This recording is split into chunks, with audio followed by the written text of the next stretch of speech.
Hay algo que a veces no está demasiado claro, y es que alcanzar metas como exige el Fondo Monetario Internacional incluye una serie de pedidos, ¿no?, que hace el fondo para que, en teoría, esas metas sean alcanzables. Esos condicionantes del Fondo Monetario Internacional casi siempre responden a una matriz. Esa matriz no está hecha para la Argentina. Es una matriz general que tiene el Fondo Monetario Internacional. Cuando vos tenés un problema como un país endeudado, Argentina es un país no endeudado, súper endeudado, es el país receptor del mayor crédito en la historia del Fondo Monetario Internacional. Cosa curiosa, hago un paréntesis acá. El otro día lo escuché a Máximo Kirchner decir que siendo la Argentina receptora de un préstamo que es un préstamo histórico, Cristalina Georgieva, nunca vino a la Argentina. Al menos para ver qué se hace con ese dinero, o qué se hizo, o qué se dejó de hacer, o cómo impactan las recetas del Fondo Monetario Internacional en las pequeñas y medianas empresas, en los trabajadores, las trabajadoras. Está bien, no es la Cruz Roja, es el Fondo Monetario Internacional, Máximo, pero es cierto que hay como una desidia, ¿no?, del fondo. El fondo dice, bueno, yo te presté esta plata y lo que quiero ahora es que me la pagues. Y el fondo lo que tiene es que exige siempre achicar el déficit. ¿Por qué? Porque achicar el déficit fiscal supone que va a haber plata excedente para poder devolver el crédito o el préstamo que te dieron. No es por otra cosa que el Fondo Monetario Internacional quiere achicar el gasto, achicar el déficit. No es porque te quieren ver flaco y atlético como Estado, no. Lo que quieren es asegurarse que la platita se la vas a devolver, que los dólares que te dieron se los vas a devolver en una tasa que, si bien no es de las más importantes del mercado, es una tasa en teoría no lucrativa, cuando la extendés en el tiempo, Argentina hoy está pagando para que el fondo le dé plata para volver a pagar, para que el fondo le dé plata para volver a pagar. No es que se está sacando de encima la deuda, está ganando tiempo, pero cada vez tiene que pagar más. Y estamos pagando lo que sí son tasa sobre tasa, cosas que se nos hacen muy, muy complejas porque cada 3 meses tenés que ir a rendir examen con el fondo. Y el fondo dice, a ver, ¿cuánto gastaron? ¿Por qué no tocamos un poquito a los jubilados acá? Así, como lo estoy diciendo, agarran un papel y dicen, ¿por qué no tocamos un poquito más a los jubilados? Porque los jubilados están ganando mucho. Claro, andás a ver también, ¿no?, el fondo con qué coteja. Porque no todos los países del mundo tienen una cobertura previsional del 100%. Y la verdad que es un desafío sostenerlo. Allí está el Fondo de Garantía de Sustentabilidad. Hoy todos los argentinos y argentinas en condiciones de estar jubilados cobran un haber, que es, muchas veces lo dijimos, insuficiente para llevar una vida digna, pero la contracara de esto es que no haya ningún tipo de cobertura, como sucede en muchos países. Que llegás a viejo, llegás a vieja y no tenés absolutamente ningún tipo de ingreso. Dependés de la buena voluntad de tu familia, dependés de la buena voluntad de tus vecinos, dependés del aire. El sistema solidario de reparto en la Argentina, recuperado por los gobiernos kirchneristas, y las moratorias previsionales garantizaron un derecho, eso que tanto le molesta a Rosenkrantz, a Milei. Y parece que a veces también al fondo, porque el fondo exige ese tipo de cosas. Entonces si vos sos un negociador débil, vos vas al Fondo Monetario Internacional y le decís, bueno, pero entonces esto no sé porque me genera complicación, pero tengo esta otra cosita. Y finalmente, al fondo tampoco le importa mucho si haces una cosa o la otra, porque lo que va a estar viendo al final de la planilla el burócrata es si bajaste o no ese gasto, si tu déficit se acerca a cero, es todo lo que va a estar mirando. Y está en la picardía del negociador y en el gobernante el asegurarse márgenes de soberanía en una situación que es muy compleja, porque Macri endeudó a la Argentina y entregó la soberanía del país. La autonomía económica está en manos del Fondo Monetario Internacional. Yo sé que es difícil decirlo. La primera vez que se lo escuché a Sergio Massa dije, no puede ser candidato y decir eso. No puede ser candidato y decir que las decisiones se toman en Washington. Ahora, después madurándola la historia, siempre me pasa, cuando dejo que decante, yo entendí algo que es fundamental. Prefiero que me diga la verdad que me mienta. Y la verdad es esta que contó Massa. Sinceramente, hay un problema. Cada 3 meses tenés que rendir examen. Y no te dejan llevar machete ni nada. Tenés que rendir un examen sobre cuáles son tus gastos. ¿Cuánto recaudás?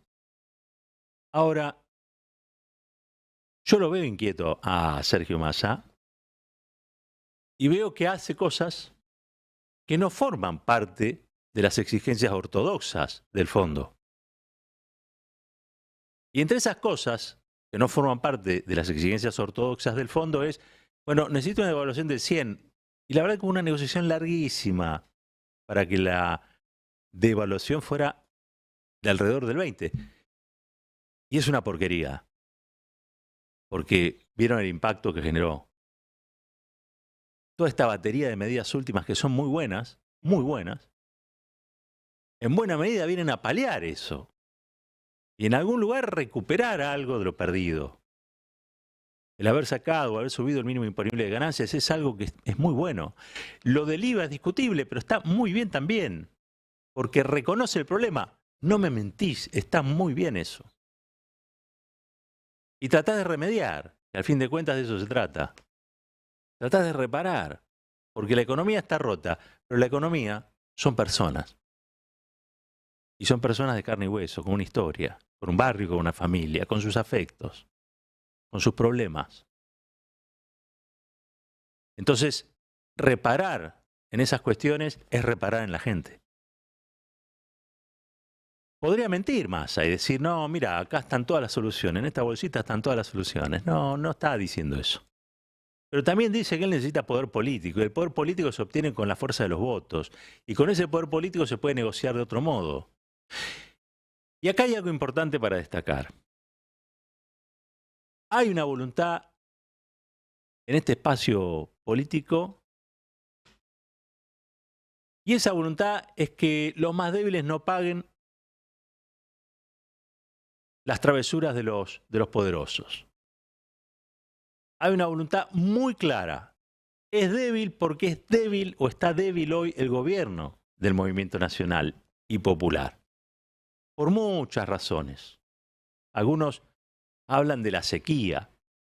Yo creo que puede haber sido la sequía en materia económica, pero hay demasiados temas concurrentes que me parece que explican esa debilidad. Cuando uno no da respuestas a los reclamos de la gente, se debilita. En política funciona así. En política, Néstor Kirchner perdió una elección con De Narváez, con Alica Alicate. Ustedes se acuerdan de eso. Y era porque una situación económica compleja. Había habido una sequía de verdad, estaba la crisis de Lehman Brothers. Bueno, todo eso configuró la posibilidad de que Néstor Kirchner, el tipo que nos había sacado del infierno, perdiera una elección con un impresentable como De Narváez. Y lo digo, impresentable. Tan impresentable como Javier Milei. Que son paridos por una situación adversa en materia económica, paridos por el enojo social, paridos también por laboratorios que son de corporaciones que diseñan candidatos para que la gente vote tonterías. Y pasa también. Sí, claro que pasa. A veces lo hace engañada a la gente y a veces quiere creer en eso y punto. Tampoco hay que darle tanta vuelta. Alica Alicate le ganó a Néstor Kirchner. Así que estas cosas pueden pasar. Lo que no es habitual que pase es tener gobernantes que no le mientan a la gente y a los que uno vea que se rompen el alma para tratar de resolver los problemas. Y ahí es donde, creo yo, la voluntad de este candidato es mejorar lo que se hizo y apuntar claramente a las desigualdades. Si vos quitas o aumentás el mínimo imponible en el tema de ganancias, dejás de recaudar. Cosas que recuperás por vía después de la recaudación, etcétera, etcétera. Pero dejás de recaudar una cantidad de plata, ¿sí?, que alguien tiene que poner. Habitualmente lo que se hace es cazar o pescar en la pecera, ¿no? Alguien va a pagar por lo que el otro no paga. Y generalmente se le cobra al que se le puede cobrar. Vos no le cobrás al que no le puedes cobrar. Desgraciadamente es así. ¿Por qué? Porque muchas veces para la política, cobrarle al que hay que cobrarle y al que puede pagar es un problema. Porque esos que pueden pagar también pueden pagar medios de comunicación, pueden pagar comunicadores, pueden pagar una narrativa adicta que ponen a ese gobierno, que por ejemplo en algún momento puso retenciones, recordemos, ¿no?, a Cristina Kirchner, y desde ese momento pasás a estar satanizado, demonizado.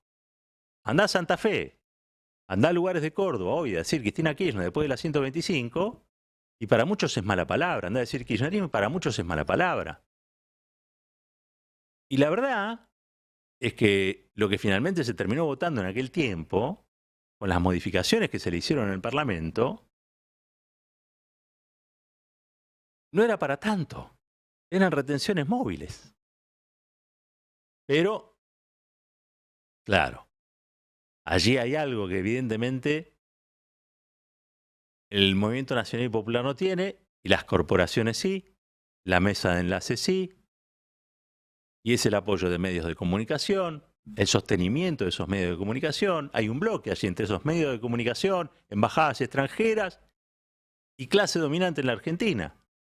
Grupos económicos y corporaciones que hacen lo que se les antoja. Bueno, salieron los diarios a criticar porque lo que se iba a dejar de recaudar en materia de impuesto a las ganancias, ¿de dónde iba a salir ahora? Bueno, hay una idea, el gobierno la ha sumado, a este punto quería llegar, y esto creo que anunciarlo en campaña es muy importante porque marca un rumbo, el rumbo que va a tener el gobierno de Sergio Tomás Massa cuando Massa sea presidente, si es que es así elegido en las próximas elecciones, sea el 22 de octubre, sea en el balotaje.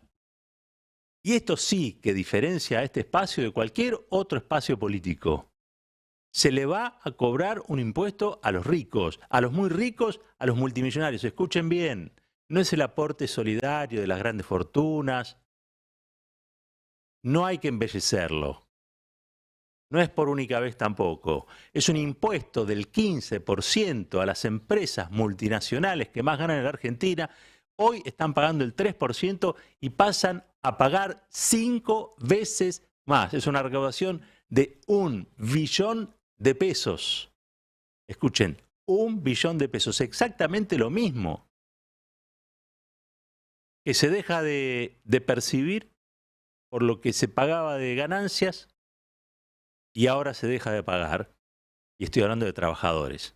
Van a pagar impuestos a las ganancias las empresas y ya no los trabajadores. Es muy importante tener esto en claro. Es muy, pero muy importante tener en claro que en estas decisiones se juzga las características de un espacio político. Es a partir de estas decisiones que se conforman las alianzas, las adhesiones que construyen una fuerza política nacional, popular y democrática. Y esto se está haciendo porque se está usando inteligentemente elementos que no forman parte de la habitual agenda de grupos emancipatorios, todos muy legítimos. Esta idea surge nada más y nada menos que de la OCDE, que es la Organización para la Cooperación y el Desarrollo Económico. Es un organismo multilateral que decide sobre las cuestiones del comercio y que trata, la mayoría de las veces, de darle previsibilidad al capitalismo global. Y se dieron cuenta que lo que hay es una transferencia de ingresos de los sectores populares a los más ricos del planeta y que esos desequilibrios impactan negativamente en la economía, en el sostenimiento de la economía, en la estabilidad global de la economía. Y el gobierno toma esa agenda, esto ya está funcionando en varios países, y dice si la OCDE, que es nada más y nada menos que un ente multilateral para el comercio y para el comercio del capitalismo global, está planteando un impuesto para los ricos, entonces nosotros también lo podemos hacer. No es el kirchnerismo, la OCDE no la maneja el kirchnerismo, no la maneja el peronismo, no está Miriam Bregman, no está nadie allí en la OCDE que pueda ser percibido como alguien radicalizado o comunista al estilo de lo que tanto asustan a Milei. Estamos hablando de un ente multilateral capitalista que dice los que tienen más tienen que pagar más. Porque si no la estabilidad del capitalismo a escala global está comprometida. Esa racionalidad aún de los gerentes del capitalismo no la tenemos en la derecha argentina. La derecha argentina, como decíamos ayer, hoy está jugando una interna entre Bullrich y Milei a ver de qué manera pueden saquear al país y de qué manera siguen bajando los salarios sin que la gente se queje. Eso están discutiendo. Es una interna macrista a cielo abierto. Pero se han olvidado de que tienen que gobernar para una sociedad. Y la sociedad para la que tiene que gobernar es la sociedad argentina, una sociedad hiperendeudada y socialmente dolorida. Porque la desigualdad crónica que tenemos hace que se vaya rompiendo el tejido social. Y también que nadie pueda proyectar su vida más allá de algunos años. Hay gente que hoy no sabe si va a poder alquilar dentro de 15 días, otros que no saben si van a poder tener su casita propia, otros que dicen, che, me quiero comprar tal o cual cosa. ¿Es un pecado comprarse un auto en la Argentina? ¿Es un pecado querer construir una casa en la Argentina, tener su casa, un departamento? ¿Es un pecado? ¿Por qué a la gente se la castiga sin crédito? ¿Por qué no hay crédito para comprar viviendas? ¿Es un pecado querer irse 15 días de vacaciones? No. Hay que recuperar esos niveles de bienestar, pero esos niveles de bienestar se recuperan tomando medidas económicas que afecten intereses. No se puede garantizar bienestar para la mayoría de la población si no se afectan intereses, y esos intereses son de poderosos. Poderosos que hasta ahora pagaban un 3% de impuesto a las ganancias y ahora el gobierno lo quiere llevar a un 15%. Esas son las medidas que marcan cuál es la propuesta, no solamente del gobierno, sino del candidato que está pidiendo el voto para ser presidente en los próximos años. Pero no solo eso, no es solamente que los ricos paguen más impuestos como corresponde, no es solamente que paguen esos ricos y no pague los sectores populares con el 21% de IVA, sino que también está enviando una adenda al presupuesto para revisar cada una de las subvenciones, subsidios que da el Estado a empresas, a grupos económicos que podrían ser evitados, y eso también garantizaría un achique del gasto, porque el Estado está gastando un montón de plata, casi 5% del PBI, para subsidiar a empresas y a grupos que no necesitan ser subsidiados, porque si hay alguien que necesita subsidio son los sectores populares y no los sectores concentrados de la economía. Eso está en el presupuesto del 2024. El presupuesto del 2024 es el verdadero programa político y económico de Unión por la Patria. Más allá de lo que digan los dirigentes, más allá de lo que se discuta, más allá del ruido de la campaña. Si quieren saber cómo va a ser un gobierno de Unión por la Patria, hay que ir a fijarse en lo que plantea en el presupuesto. Y el presupuesto es que los sectores populares dejen de pagar con el sufrimiento y que de ahora en adelante paguen los ricos, como debe ser. Un país unido por la radio.